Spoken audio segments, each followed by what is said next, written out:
One temporal execution framework to be aware of that's trivial for especially things like AWS resource orchestration is the Unix at utility. Let's talk about how I use this to schedule many orchestration tasks on the AWS Cloud Platform and how you can use it as well. First up, we have the core mechanisms. So Unix at utility, it's an implementation where you can do kernel-level task scheduling with non-interactive execution semantics. The architecture is /var/spool/at is a persistence layer, and it's a priority queue implementation. It's different than things like single execution or even cron, which is a recurring execution pattern. So it's just a way to schedule a job to run at some time in the future. The syntax is trivial as well. For example, you could type in echo, some kind of command, a pipe, and then space at, so at, and then space HH:/MM or hour minute. That's it. So it's a very easy way to schedule something in the future. And it comes in handy when you're working with things like the AWS cloud.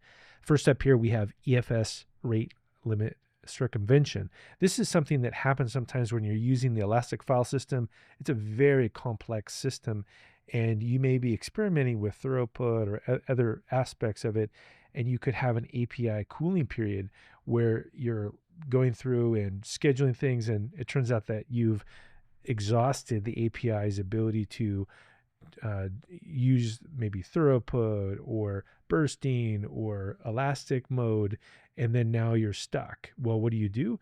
Well, you could actually put a at into the future and say, look, I want to update the EFS file system, and here's the file system ID, and I want to change it to throughput-mode elastic, and I want to do that at 19:06 UTC. So what this means is that so you don't forget that you have some very expensive throughput mode temporarily, like provision throughput, you can put this task to run in the future. Now, it's useful, obviously, for getting around AWS-imposed API rate limiting, but we also can extend it to things like Spot Instance Lifecycle Management. And a really good way to deal with Spot instances is to use the user data mechanism and put inside of user data an at that tells the machine to terminate. So that way you don't forget to clean up the machine. And so this is basically a pre-interrupted cleanup process that will terminate the machine.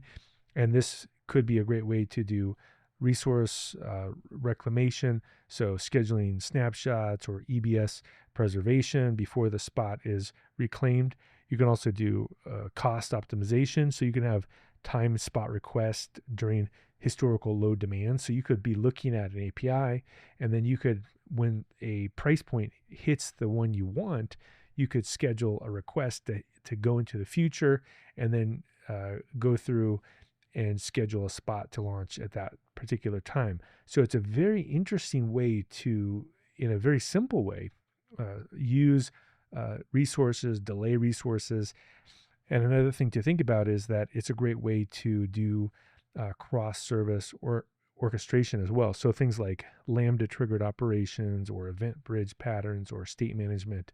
So in a nutshell, if you are using AWS, you should be aware of at. It's very trivial to do lots of different commands. And if you have a worker node somewhere, like maybe a EC2 instance or an ECS instance running somewhere, you can schedule something on that instance, and then it could be orchestrating lots of delayed operations throughout your ecosystem. And again, really simple: echo space command pipe, and then do at space time. That's it. So if you want to hear more about mini courses similar to this kinds of material and these kinds of topics, please go to Pragmatic AI Labs or PAIML.com and check out some of the courses we have. We have over 3 master's degrees of courses on everything from Rust to generative AI to cloud computing. And I will see you soon for another episode.